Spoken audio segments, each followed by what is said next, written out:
Jueces capítulo 1 en nuestras Biblias. Estamos con el libro de Jueces, versículo 22 al 36. Jueces capítulo 1, versículos 22 al 36. Jueces capítulo 1, versículos 22 al 36. Nos ponemos de pie, por favor. Vamos a dar todos, voy a dar lectura a la palabra de Dios y todos seguimos con la vista. Jueces capítulo 1,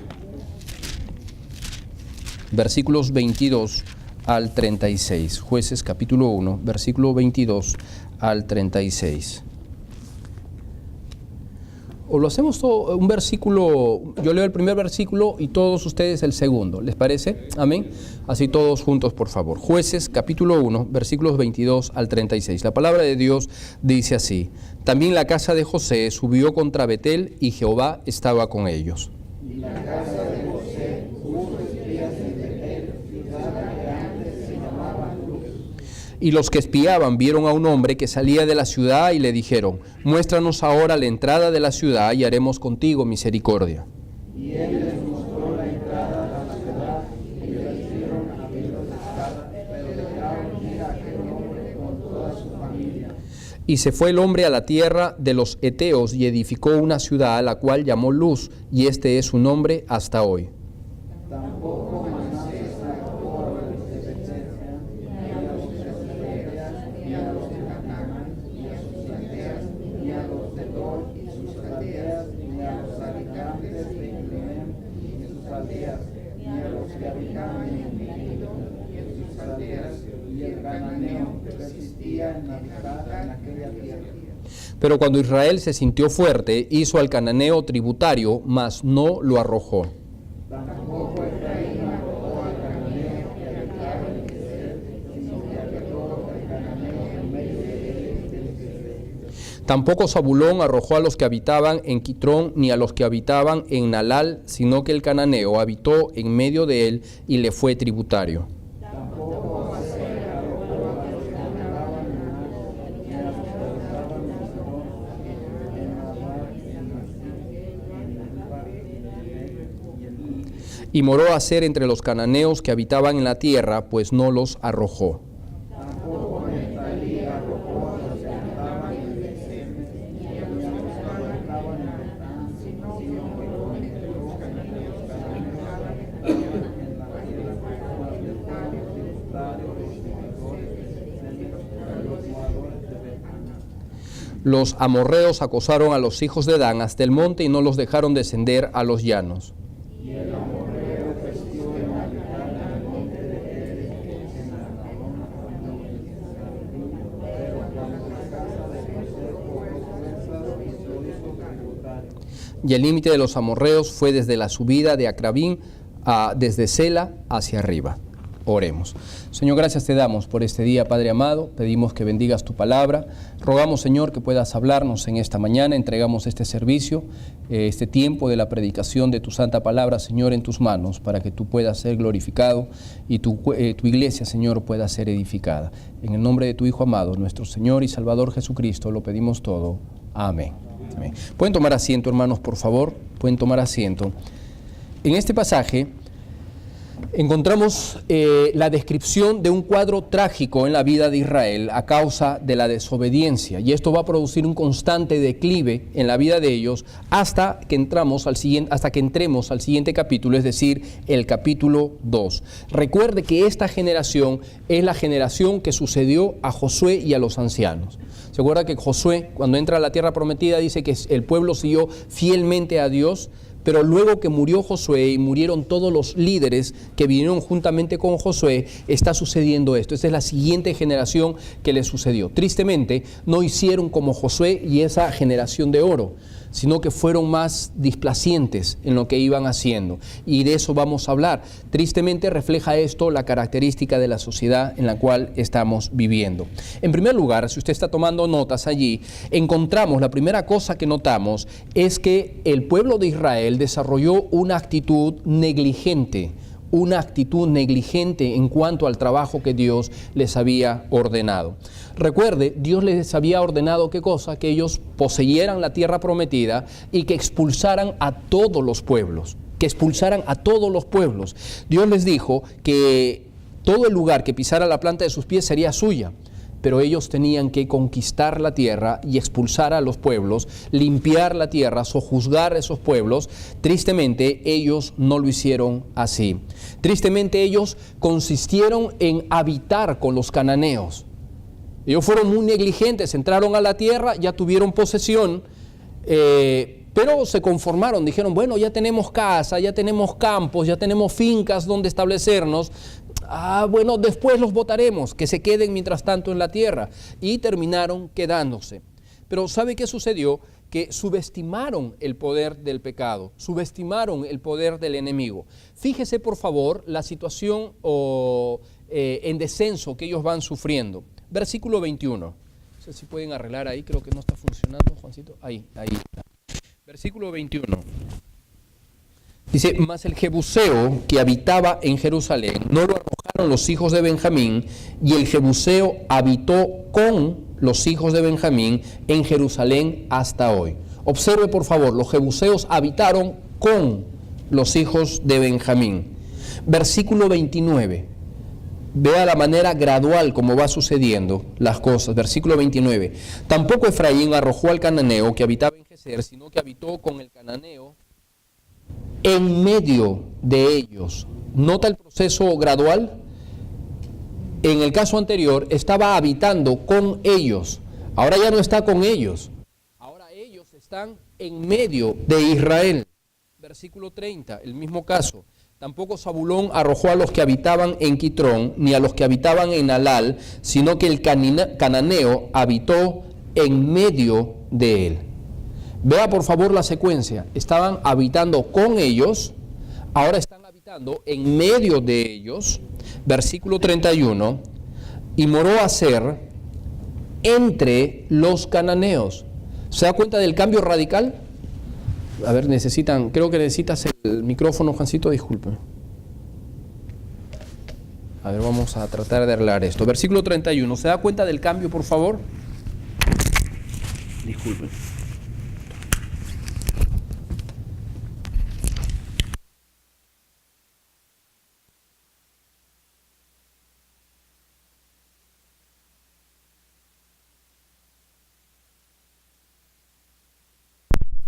Sino que los que habitaban en Bet-Anat, sino que moró entre los cananeos que habitaban en la tierra, más le fueron tributarios los moradores de Bet-Semes y los moradores de Bet-Anat. Antes de leer el 34, fíjese, ¿se da cuenta de lo que está pasando, hermano? Están habitando con ellos, luego pasaron a habitar en medio de ellos, amén. Y luego se da cuenta del siguiente cambio, ya no son ellos habitando en medio de ellos. En el versículo 31, ya Israel está habitando en medio de los cananeos. Fíjese cómo va creciendo de forma gradual. Ellos dijeron, pero bueno, nosotros somos mayoría, nosotros tenemos el poder, estamos conquistando la tierra, dejen a esas pobres tribus ahí al costado. Dios les dijo, conquisten todo, expúlsenlos, sáquenlos de la tierra prometida, posean la tierra en su totalidad. Pero ellos fueron negligentes. Ellos dijeron, vamos a dejarlos, que se queden allí, no hacen daño a nadie. Pero dése cuenta cómo poco a poco los dejaron. Después ya ellos fueron creciendo, ganando terreno. Ya estaban en medio de ellos. Fueron creciendo y siguieron creciendo. Ya no es que ellos estaban en medio de Israel. Ahora está Israel en medio de ellos. Ya Israel es minoría. Versículo 34. Los amorreos acosaron a los hijos de Dan hasta el monte y no los dejaron descender a los llanos. Llegamos al punto 34, al versículo 34, ¿y qué está sucediendo? Ya los amorreos han tomado el control de la ciudad y más bien han expulsado a los judíos, han expulsado a Israel, han expulsado a los de Dan y no los dejan bajar. ¿Se acuerda cómo comenzó? Comenzó estando ellos en control de la tierra. Y llegamos al versículo 34 y ahora son los cananeos, los amorreos específicamente, los que han tomado el control de la tierra y los expulsaron a ellos.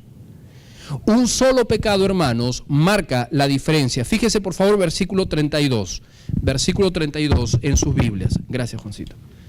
Versículo 32 en sus Biblias. Perdón, 22.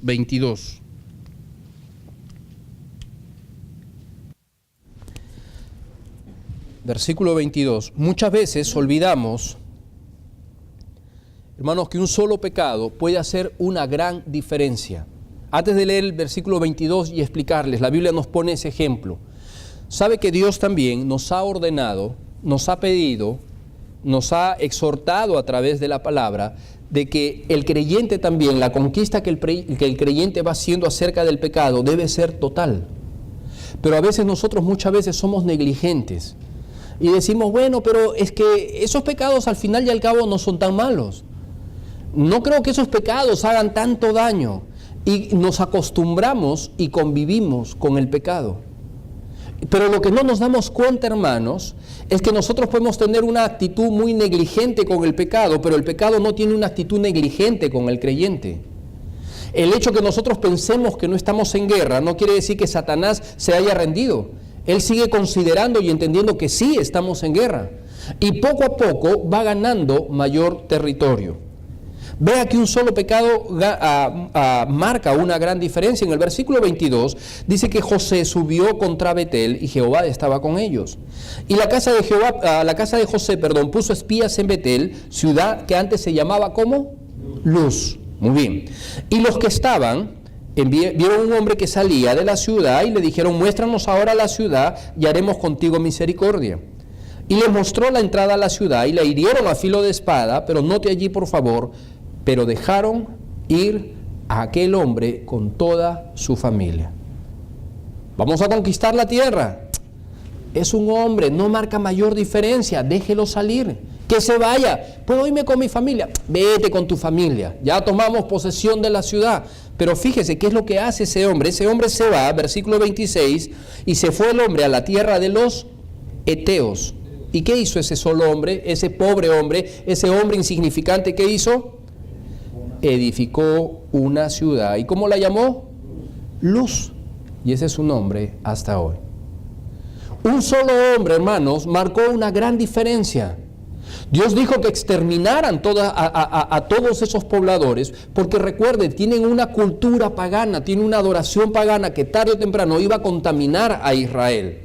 Es a causa de su pecado que Dios los está expulsando de la tierra, porque llevaron una cultura tan pervertida, tan pecaminosa ante los ojos de Dios, y Dios va a utilizar a los judíos como un instrumento de juicio para expulsarlos de la tierra. Pero los judíos dejan escapar a un solo hombre, pero note que un solo hombre fue capaz de edificar toda una ciudad y de restablecer esa adoración pagana, de restablecer todo ese culto pagano. Nosotros, hermanos, si desarrollamos una actitud contemplativa con el pecado, ¿sabe lo que va a suceder? Que tarde o temprano el pecado va a ganar ventaja en nuestras vidas. Ese es el peligro del pacifismo. ¿A qué me refiero con el pacifismo? Es una forma seductora de entender la vida cristiana. Es decir, yo no me hago problemas, pero ¿por qué llevar una vida? ¿Por qué estar buscando tanto problema? ¿Por qué ver demonios donde no los hay? ¿Por qué ver pecado por toda parte? Dejemos, vivamos tranquilos. Eso es exactamente, hermanos, lo que Satanás quiere que pensemos. Dios nos ha puesto para que peleemos la buena batalla de la fe, dijo el apóstol Pablo. En el libro de Efesios capítulo 6 nos ha dado la armadura de Dios para pelear la batalla cristiana, para poder hacer frente al enemigo. Dios entiende una cosa, hermanos, cuando Dios nos salvó, empezó la vida cristiana llena de bendiciones, pero también empezó, recuerde una cosa, hermano, empezó la lucha, una lucha espiritual. Y en esta lucha espiritual, si bien es cierto que aceptamos a Cristo, Dios ya nos salvó, el enemigo quiere destruir nuestra vida. Y la forma más astuta en la cual Él va a destruir nuestra vida es desarrollando una actitud negligente. Y a veces, hermanos, somos muy negligentes, la verdad. Nos acostumbramos a convivir con el pecado. Venimos a la iglesia, leemos la Biblia, escuchamos predicaciones, y Dios va trayendo convicción a nuestra vida de que hay ciertos pecados que deben ser eliminados de nuestra vida. Sin embargo, seguimos participando con ellos. Sin embargo, seguimos mostrando, pero es que no son tan malos en realidad. Déjalos. Es que el pastor exagera mucho. Pero ¿por qué tener una actitud tan radical? No hay problema con ello. Posiblemente el Señor nos ha venido hablando acerca de cierto tipo de música, hermanos, que no edifica. cierto tipo de música que nos va a causar muchos problemas. Pero la actitud negligente dice, no hay problema, déjala, no está haciendo nada malo, no hay nada de malo en eso. Hermanos, hay música que edifica y música que destruye, amén, porque la música trae un mensaje y no todo mensaje es bueno, no toda música es buena, entonces hay música que edifica, música que destruye. Dios nos ha venido hablando de ciertos hábitos pecaminosos, posiblemente, ciertas adicciones que vamos desarrollando. Vamos mirando ciertos programas, posiblemente son ciertos libros, son cosas que suceden en nuestra vida, de repente nuestra relación con el internet, los videos que vamos mirando. Entonces decimos, pero no hay nada de malo, yo no estoy haciendo nada malo, al final y al cabo simplemente estoy mirando, viendo cosas que no debo de ver. Y decimos, pero yo solamente miro, yo no estoy haciendo nada, yo no estoy fornicando, solamente estoy mirando. Recuerda, hermano, el pecado va de forma descendente, pero va ganando territorio de forma gradual. Y es lo que los judíos no entendieron, Israel no entendió. Fue muy negligente, pero esa negligencia les costó porque ellos fueron ganando terreno. ¿Se acuerda? Estuvieron con ellos, solamente dijeron, bueno, solamente déjame estar contigo, a tu lado. Luego se metieron entre ellos. Luego fueron creciendo y los judíos fueron minoría entre ellos y al final los expulsaron. Esa es la meta del enemigo. Hermanos, somos tan negligentes a veces que, hermanos, estamos haciendo agua por todas partes. Nosotros mismos estamos abriendo las puertas y las ventanas de nuestras casas para que ingrese el pecado por todos lados. Y déjeme decir una cosa, una puerta que yo abra, Satanás la va a aprovechar. Una puerta, una ventana que yo dejo abierta, Satanás la va a aprovechar. Y a veces nosotros decimos, pero no hay problema, déjala abierta. No creo que realmente sea así. No creo que realmente suceda. Yo no creo que realmente pasen estas cosas. Déjelo, hermano, y va a ver cómo Satanás aprovecha. A veces somos tan negligentes con lo que está pasando con nuestros hijos y no estamos pendientes de ellos. No estamos pendientes de lo que ellos están viendo en internet, no estamos pendientes, les hemos dado un arma poderosa que son celulares, amén, y a los celulares tienen internet y es un peligro que todos atravesamos porque todos tenemos hijos. ¿Qué están viendo ellos realmente cuando están a solas? ¿Qué están viendo ellos cuando están en la escuela? ¿Qué es lo que está pasando? ¿Usted no cree que esa ventana puede ser una ventana que el enemigo puede aprovechar poderosamente? Si lo hace con los adultos, ¿no podrá aprovecharla para esclavizar a los niños, para esclavizar a los jóvenes? Por supuesto que sí. Pero sabe, muchas veces nosotros como padres somos tan negligentes y no tomamos el tiempo para poder ver qué está sucediendo. No, hijo, no me lleve la computadora al cuarto para estar a solas. No entre con el celular al baño. No haga esto, poner reglas y nosotros no estamos, dejamos que, no hay problema, mi hijo nunca haría, mi hijo nunca tendría problemas con problemas con el internet, nunca tendría problemas con malas amistades, nunca tendría problemas con la pornografía, mi hijo jamás se metería en esas cosas. Yo conozco a mi hijo, tengo confianza en mi hijo. Sí, hermano. Pero recuerde que nuestros hijos, al igual que cualquier otra persona, son seres humanos y también pueden caer víctimas de los pecados, puedan desarrollar adicciones destructivas en su vida. ¿Acaso no es? Nosotros hemos visto por las noticias cómo aún el Estado Islámico ha logrado captar por medio de internet, por medio de Facebook, por medio de los programas sociales, de las redes sociales, ha logrado captar adeptos, muchachos que ni siquiera eran árabes, ni tenían trasfondo, sin embargo, de la noche a la mañana, terroristas viajaban al Medio Oriente a estar combatiendo por el Estado Islámico. ¿Cómo los captaron? Por internet. ¿Cómo fue que se conocieron los muchachos? ¿Cómo se conocen? ¿Cómo desarrollan sus amistades? ¿Cómo conocen a fulanita o a sutanito? Por el internet. Entonces, hermanos, están tan expuestos nuestros hijos, es tanto el peligro que atraviesan y a veces somos negligentes. Pero eso nunca pasará. Sí, hermano, puede pasar. Eso nunca pasará, puede pasar. Puede pasar. Y ese era el problema con Israel, fueron negligentes con el pecado, que estén los enemigos que nos rodeen, no importa. Ya cuando se dieron cuenta, ya estaban expulsados. Ya los habían votado. Versículo 27, en segundo lugar, lo que nos muestra el pasaje no es solamente que desarrollaron una actitud negligente hacia sus enemigos, fueron muy negligentes, sino que desarrollaron una actitud facilista. Nota el versículo 27. Tampoco Manasés arrojó a los de Bet-seán, ni a los de sus aldeas, ni a los de Tanac y sus aldeas, ni a los de Dor y sus aldeas, ni a los habitantes de Ibleam y sus aldeas, ni a los habitantes de Megiddo y sus aldeas. Note esa parte, por favor. Y el cananeo persistía en habitar aquella tierra.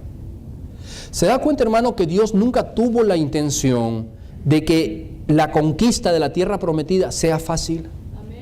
Dios les prometió. Dios les dijo: mi presencia irá contigo. Todo el lugar donde tú pongas la planta de tu pie será tuyo. Tú vas a conquistar, te doy la promesa.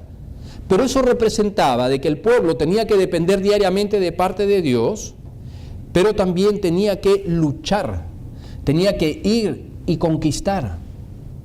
Había sacrificio de por medio. Ellos tenían, y tenía que ser poco a poco. Dios les daría poco a poco, paso tras paso. Conquistar un enemigo, pelear con el enemigo, siguiente batalla, siguiente lucha. Pero hermanos, esta generación se cansó de las luchas. Esta generación llegó a desarrollar una actitud tan facilista que dijeron: pero si me va a costar, no lo quiero. ¿Va a haber luchas? Sí. Entonces, no, mejor no lo quiero. Mire estos cananeos, no, son difíciles, tienen carros cerrados, ellos no quieren irse de la tierra. Pues claro, por supuesto que no querían irse, ellos persistían en quedarse porque ellos consideraban: esta es nuestra tierra. Pero Dios se la había dado a Israel y ellos tenían que expulsarlos. Tenía que haber sacrificio, lucha de por medio. Pero ellos no quisieron, porque ellos consideraron que si es fácil, está bien. Si me va a costar, no lo quiero. ¿Qué actitud tan equivocada? Déjeme decirle, hermano, recuerde una cosa: obedecer a Dios es costoso. Sí. No hacerlo es desastroso. Muchas veces como cristianos, hermanos, perdemos las bendiciones. Vivir la vida cristiana sí es difícil, pero es más difícil no vivir la vida cristiana como Dios desea que lo hagamos. Cristo dijo: ligera es mi carga y mi yugo es fácil. No llevar el yugo de Dios, no llevar la carga de Dios es fácil, pero es yugo. Al final y al cabo es yugo y cuesta. No hacerlo se sufre más en el mundo que se sufre en las cosas de Dios. En el mundo se sufre, en el mundo se causa destrozos. En el mundo, hermanos, destruye nuestra vida. En el Señor, la vida cristiana sí hay que tomar decisiones, pero muchas veces, hermanos, desarrollamos la actitud: pero, la vida cristiana, pero si me va a costar, prefiero no hacerlo. Es como en el caso de la Biblia. ¿Tiene usted una Biblia? Déjeme preguntarle, ¿tiene usted una Biblia? ¿Cuántos cristianos equivocadamente piensan, ¿tiene Biblia? No tengo, voy a conseguirlo. Disculpe, ¿cuánto está la Biblia? Primero, ¿cuesta la Biblia? Sí, tiene voy a buscar quien me regale una. Actitud facilista. ¿Cuánto está una Biblia, señor? $10, $15. Uy, mucho. Mejor no, así nomás, gracias. Actitud facilista. Hermano, ¿sabe qué tesoro tenemos aquí en nuestras manos? ¿Sabe el precio que pagaron cantidad de mártires para que la palabra de Dios escrita llegue a nuestras manos? Si yo la considero como un tesoro, si yo la considero como el pan de vida, si yo la considero algo especial, el regalo de Dios para poder conocer a Dios, para poder obtener como una fuente de sabiduría, no habrá límite de lo que yo esté dispuesto a pagar para obtener esa bendición. Ahora, no estoy diciendo que vaya y compre Biblias, no estoy diciendo eso, pero lo que estoy tratando de decirles es que vamos a estar dispuestos a invertir en nuestra vida espiritual. Pero a veces nos hemos acostumbrado, por la misma sociedad en la que vivimos, de tener todo fácil. Queremos todo fácil, queremos todo gratis, y si algo nos va a costar, no lo queremos. Nos hemos acostumbrado a buscar recursos, cómo hacerlo más fácil, donde no nos cueste. Es como el caso de las dietas. Queremos dietas que no nos cueste. Queremos dietas que no cambien nuestra alimentación. Queremos dietas que no conlleven ejercicio, sacrificio, sudor. Queremos fórmulas mágicas que nos garanticen tener juventud, que nos garanticen tener belleza, como el pastor, que nos garanticen tener una forma... No se rían, amén, no se ríen. Que nos garantice tener una forma especial, pero sin sacrificio. Hermanos, tal cosa no existe, amén. Tal cosa no existe. Lo mismo sucede en la vida cristiana. Queremos tener una vida cristiana, pero sin leer la Biblia. Queremos desarrollar la vida cristiana sin orar. Queremos crecer en la vida cristiana sin congregar. Queremos alcanzar las bendiciones de Dios sin servir a Dios. Sin consagración, sin santidad, sin sacrificios. Esa actitud facilista es la que ellos tuvieron. Por eso la Biblia le dice, en el libro de Josué, le dice a Josué, solamente esfuérzate, le dice, y sé muy valiente. Esfuérzate, Josué. La vida cristiana, la tarea que tienes por delante no va a ser fácil, va a demandar mucho esfuerzo y mucha valentía. Así que sé valiente, Josué. Pablo le dice a Timoteo, ejercítate en la fe. Esa palabra ejercítate es muy interesante. Viene del griego gimnasia, de donde viene en el castellano la palabra gimnasia. Literalmente quiere decir ejercitarse desnudo. Esa es la forma en la que los griegos practicaban el deporte. Recordamos que todo lo que es olimpiadas, todos los gimnasios, proviene de ellos. Y los griegos practicaban la gimnasia desnudos. Entonces la idea, cuando Pablo le está diciendo, está tomando prestado ese concepto y le está diciendo, Timoteo, así como en la gimnasia uno tiene que ejercitarse, lo mismo sucede en la vida cristiana. Ejercítate en la piedad, ejercítate en la fe. Eso demanda esfuerzo, eso demanda sacrificio. Hermanos, para poder crecer en las cosas de Dios, para poder crecer en la vida cristiana, toca levantarse más temprano. Toca arreglar el horario y hacer un espacio para poder leer la Biblia. Amén. Amén. Sacrificio. No es fácil. Nuestra carne, quiere decir, descansa un poco más.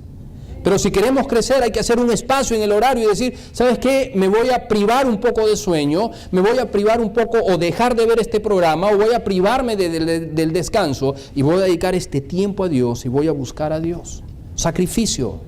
Orar no es fácil. Demanda sacrificio, demanda concentración, demanda determinación. Crecer en la vida espiritual no es fácil, hermanos. Demanda decir no a muchas cosas.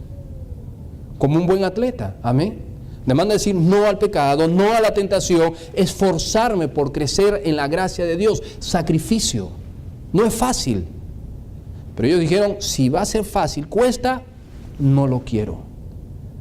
Y ese es el problema hoy en día, hermanos. Tenemos un cristianismo que busca las cosas fáciles. Una pregunta, ¿tiene usted dudas acerca de Dios? Pienso que sí.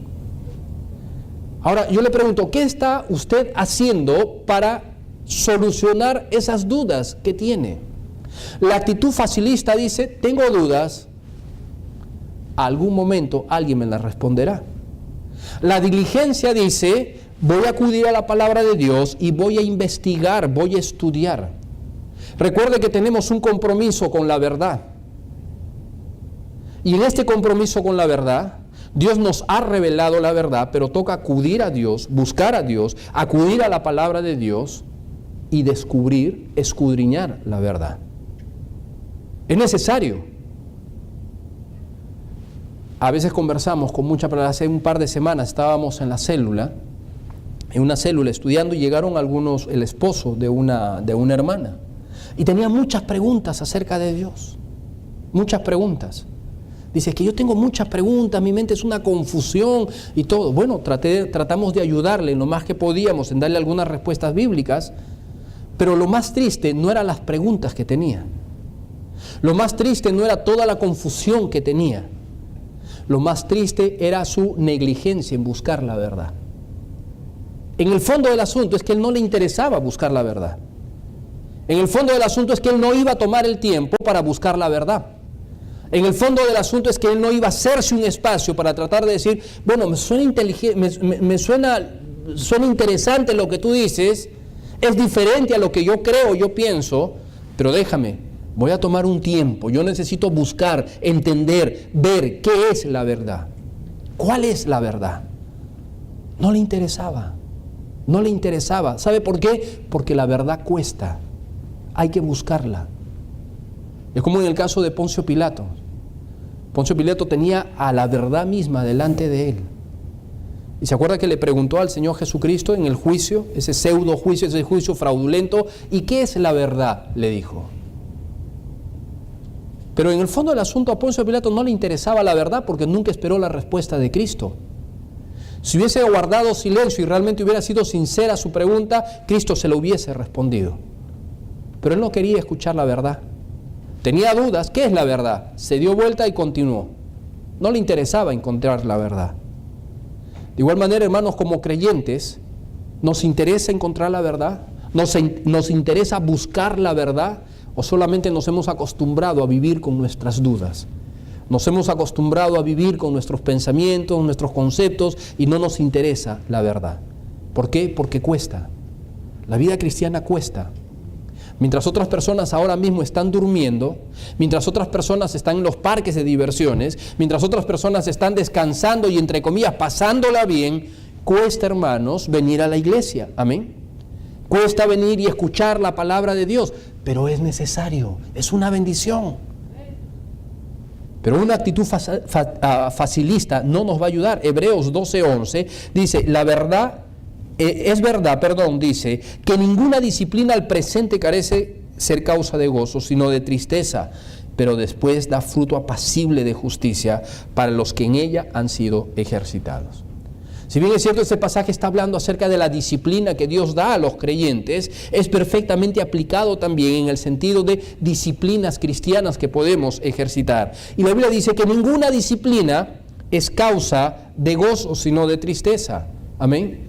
Por ejemplo, los atletas, no es causa de todos los muchachos, el resto de muchachos, sus amigos están disfrutando, están comiendo todo lo que ellos quieren. Un atleta dedicado no puede hacer eso. Es causa de tristeza no poder comer todo lo que quiere, tiene que cuidar sus dietas, tiene que cuidar las calorías, tiene que levantarse temprano, tiene que ejercitarse. Un futbolista profesional lo debe hacer, lo hace. Un atleta profesional lo hace. Cuidan mucho lo que comen, cuidan mucho sus horarios, cuidan mucho las actividades. No es causa de tristeza en ese momento. Pero después, cuando están ganando medallas, cuando están ganando campeonatos, cuando reciben contratos jugosos, es motivo de gozo. Amén. Es motivo de gozo a los que en ella han sido ejercitados. Lo mismo sucede en la vida espiritual. El levantarse temprano, el empezar a orar, el empezar a buscar a Dios, el empezar a decir no al pecado, cuidarse de las tentaciones, cuidarse de los pecados, el empezar a tener amistades correctas, el empezar a leer libros correctos. Es motivo de tristeza en un sentido, a nuestra carne no le gusta, pero después, dice la Biblia, es causa de gozo, da fruto apacible de justicia a los que en ella han sido ejercitados. Recuerden una cosa, hermanos, la fe no hace que las cosas sean fáciles, sino posibles. En tercer y último lugar, ellos desarrollaron una actitud autogratificante. ¿A qué me refiero con ello? Ellos no los arrojaron porque les iba a costar. ¿Y qué hicieron? Bueno, dijeron, pero ¿para qué los vamos a arrojar? Mejor les cobramos impuestos, mejor los hacemos tributarios que trabajen para nosotros. Recuerde, Dios dijo, arrójalos. Dice, pero no, eso no tiene sentido. Tengámoslos como nuestros siervos, que sean ellos los que corten para nosotros nuestros campos, que sean ellos nuestros siervos. Fíjese por favor el versículo 28. Pero cuando Israel se hizo fuerte, hizo al cananeo tributario, mas no lo arrojó. Versículo 30.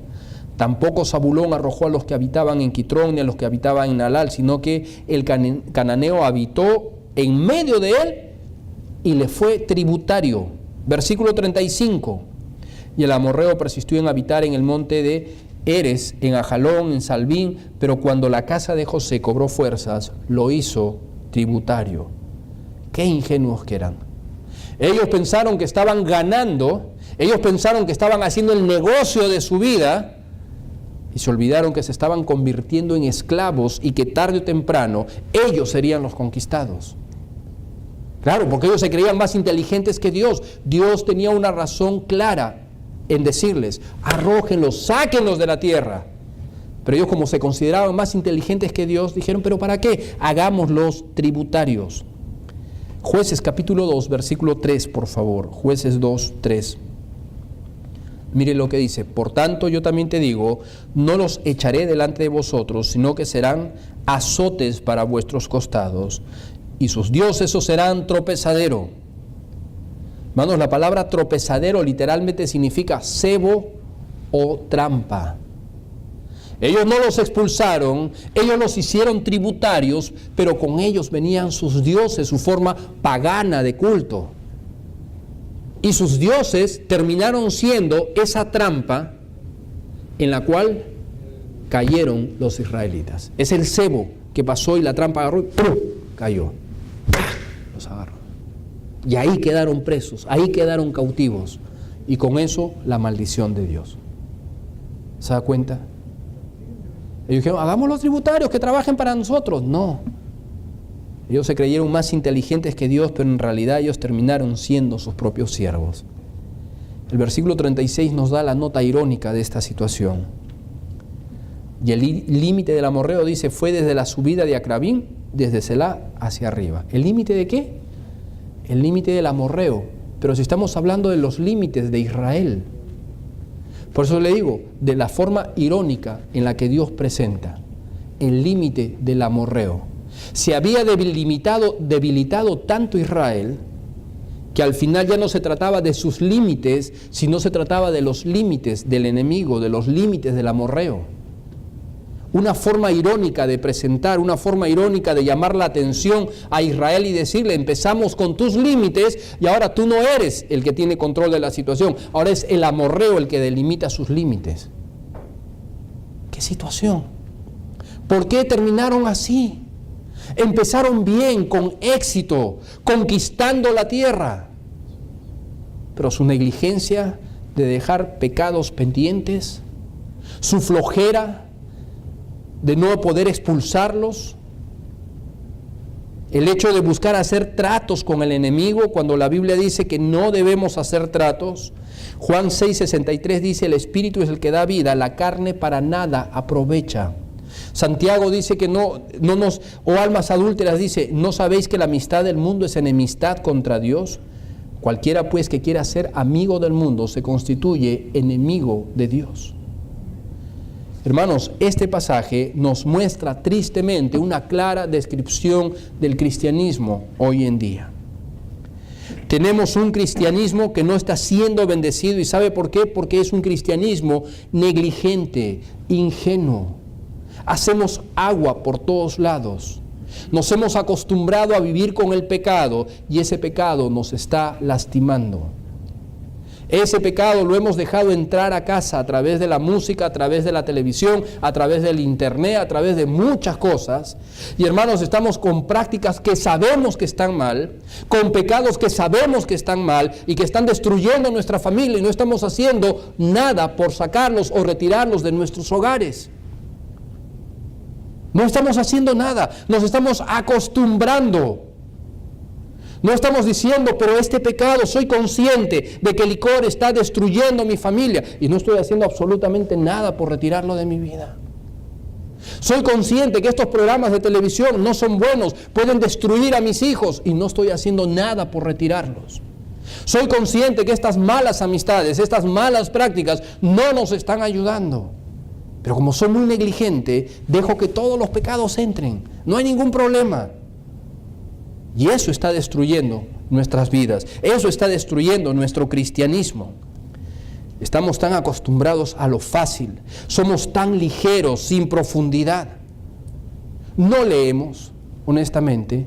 No pasamos mucho tiempo con la palabra de Dios. Yo no sé cuánto tiempo pasa usted leyendo la Escritura, pero déjeme decirle, ¿está usted leyendo? ¿Estamos leyendo la palabra de Dios? ¿Estamos estudiando la palabra de Dios? Y después nos preguntamos, ¿pero por qué tengo tantos problemas en mi vida espiritual? ¿Por qué no tengo tanta profundidad? ¿Por qué soy tan ligero? ¿No será acaso porque no estoy desarrollando hábitos de leer? ¿Se da cuenta que hablando culturalmente, cada vez el ser humano va leyendo menos?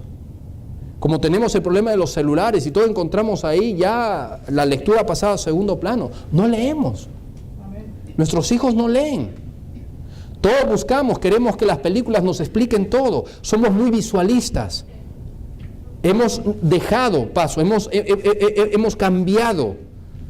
Y entonces estamos dejando que otros nos expliquen cuando nosotros mismos debemos descubrir las verdades. No leemos.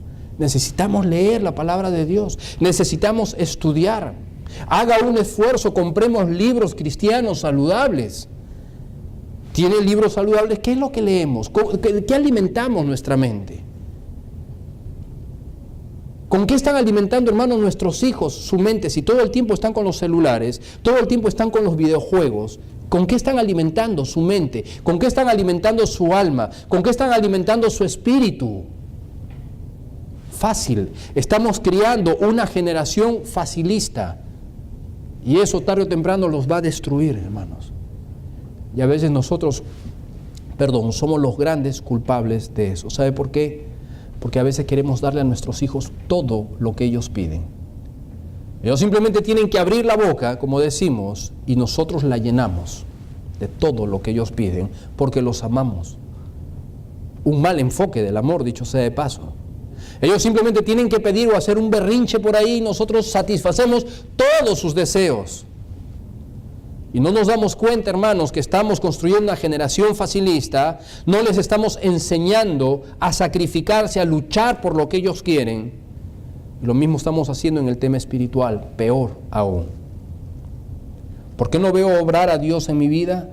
Porque estoy buscando la autogratificación. Nos hemos acostumbrado, hermanos, estamos viendo un cristianismo que busca la conveniencia en lugar de la obediencia.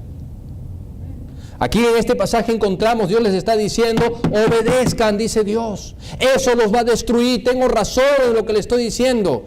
Pero ellos dicen, pero espérate, ¿me conviene o no me conviene? Si no me conviene, no lo hago. Es que no se trata de conveniencia. Es tan triste cuando un creyente, hermano, antepone su conveniencia antes que la obediencia a Dios. Para el cristianismo no se trata si me conviene, si me gusta, si no me gusta. Se trata, ¿es bíblico o no es bíblico?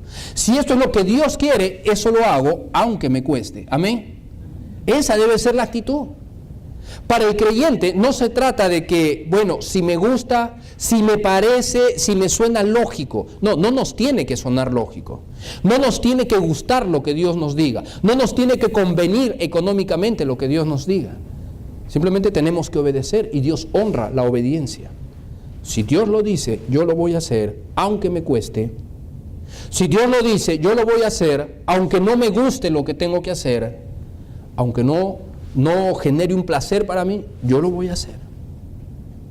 Porque eso me conviene, hacer la voluntad de Dios en mi vida. ¿Qué tipo de cristianismo, hermano, estamos desarrollando? ¿Qué pecados necesito, de repente mientras estábamos escuchando la predicación, qué pecados necesito ahora mismo llegando a mi casa, orar a Dios, arrepentirme y conversar con mi esposa y decir, ¿qué pecados estamos dejando en nuestra vida? ¿Hay música que no honra a Dios en nuestra casa? ¿Qué actividades? ¿Hay licor en nuestro hogar? ¿Qué estamos haciendo que termina siendo una puerta abierta para que entre el enemigo y destruya a nuestra familia? Necesitamos orar, necesitamos arrepentirnos y con la ayuda del Señor y cerrar esas puertas, eliminar, purificar nuestra casa, purificar nuestras vidas. Estoy teniendo una actitud facilista, quizás algunos necesitamos tomar la decisión de decir, Dios, yo no estoy leyendo mi Biblia, yo necesito empezar a leer mi Biblia. Ya tengo 5, 10 años, 15 años de creyente y todavía no he leído la Biblia de Génesis a Apocalipsis. No estoy pasando tiempo con Dios, necesito empezar a tomar tiempo con Dios, aunque me cueste. ¿Cuántos de nosotros necesitamos orar a Dios en esta mañana y decirle, Dios, yo sé que muchas veces me guío por conveniencias, pero yo necesito tomar una decisión, obediencia, quiero ser fiel? En el devocional decía Samuel, me suscitaré un profeta fiel que haga conforme a mi corazón, conforme a mi alma. Ese era Samuel, fiel. Dios quiera que nos halle fieles.